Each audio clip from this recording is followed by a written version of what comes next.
Welcome to the Ben Daniel Podcast, where we're calling a spade a spade. Caitlyn Clark.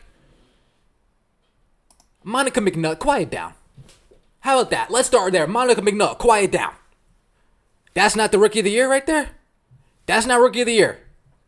First ever triple-double from a rookie in WNBA history. Yeah, all those double-doubles are cool. First ever triple-double as a rookie in WNBA history. Monica McNutt, quiet down. Let's start there. Moving on to bigger and better things. Caitlyn Clark, 19 points, 13 assists, 12 rebounds. First ever rookie triple-double. Fever beat the number one team in the WNBA. Folks, this was a good game. This was a good game. The Fever came out hot. They came out with energy. They came out running the floor. They came out playing defense.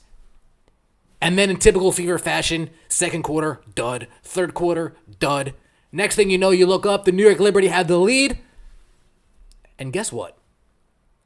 The Indiana Fever buckled down, bit down their mouthpiece, came back, and won this game against the best team in the WNBA. Caitlyn Clark had a triple-double. But did it come in a win?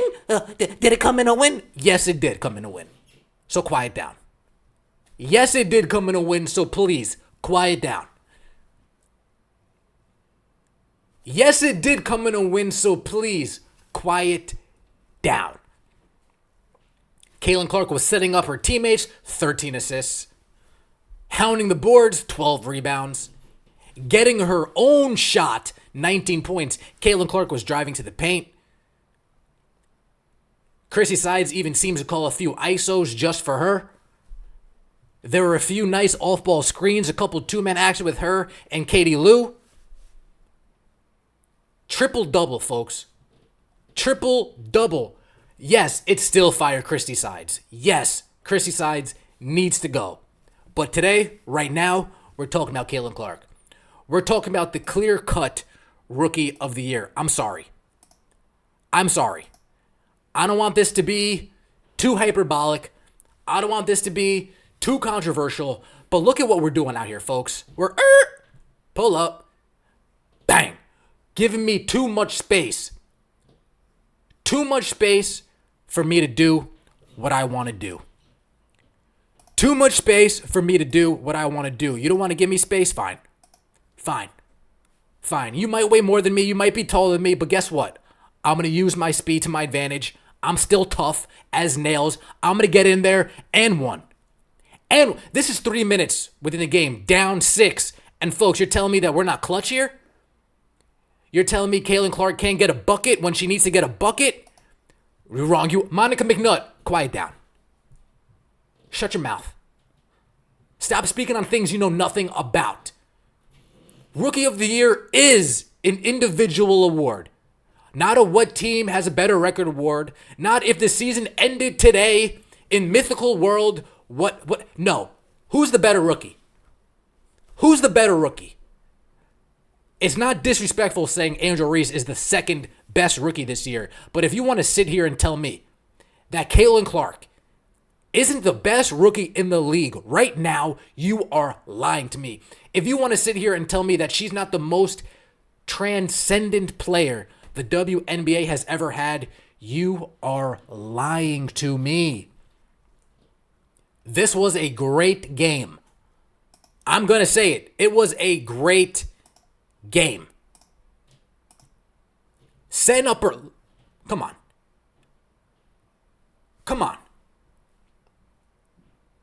Setting up her teammates with ease. 13 assists, folks. 13 assists. We're over here celebrating Nate Cloud getting all these assists. Yeah, good for you, Nate. 7 assists. Okay. Caitlyn Clark is going to blow the rookie record for assists out of the water. Blow it out of the water. It's going to come nowhere close to the number Caitlyn Clark's going to end up with. This is insanity, folks. What we're seeing right now, we have never seen ever in the WNBA. How do I know that? Well, that's what the stats tell me. That's what the history books tell me. 19 points, 13 assists, 12 rebounds. When it was closing time, Caitlyn Clark didn't say, I'm going to stand in the corner and let you guys crap the bed. She didn't sit there and tolerate it today. She said, give me that ball. Give me the rock. Christy Sides, to your credit, we had Lexi Hull closing out the game. Where is Lexi Hull? Christy Sides, you answered that question. She was here today. Caitlyn Clark, Lexi Hull, Katie Lou, Kelsey Mitchell, Aaliyah Boston.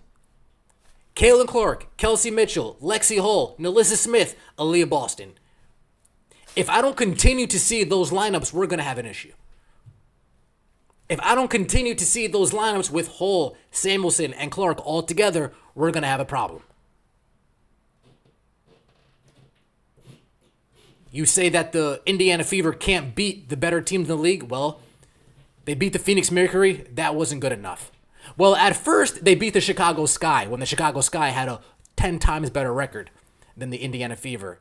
Well, the Chicago Sky weren't good enough. Then they beat the Mystics weren't good enough. The Dream weren't good enough. The Mercury weren't good enough. Are the Liberty good enough? But they still didn't beat the Connecticut Sun. Okay, we'll get there. But they still didn't beat the Las Vegas Aces. Okay, we'll get there.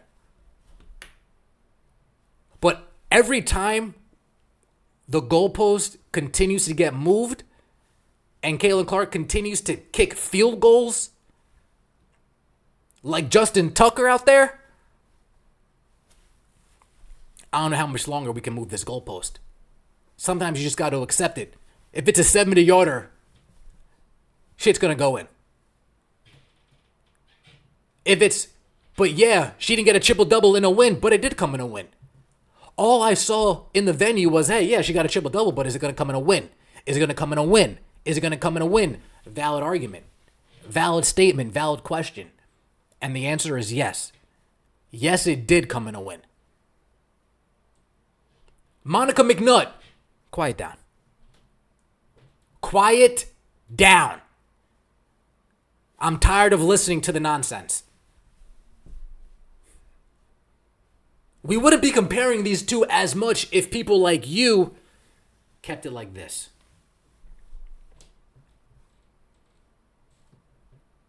Caitlyn Clark is the Rookie of the Year. Angel Reese is the second best rookie. What the Indiana Fever did today, nothing short of impressive. They had the lead big. They lost the lead. They battled back. They lost it. They came back, tied it, took the lead, forced a shot clock violation, extended the lead and won. That's a big win if you ask me, folks. That is a big win if you ask me. Listen to the ovation that Caitlyn Clark got. Listen to that. Listen to the roar. And it's fitting she got it against Sabrina Ionescu,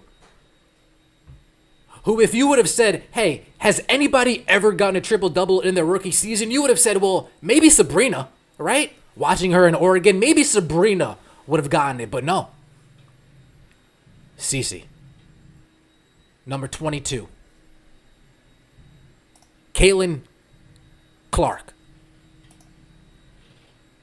She's the one that got the triple-double. She's the one that's leading this team to new heights. She's the one that has this team +4 in the win column. Nobody else. Nobody else. And I will continue to say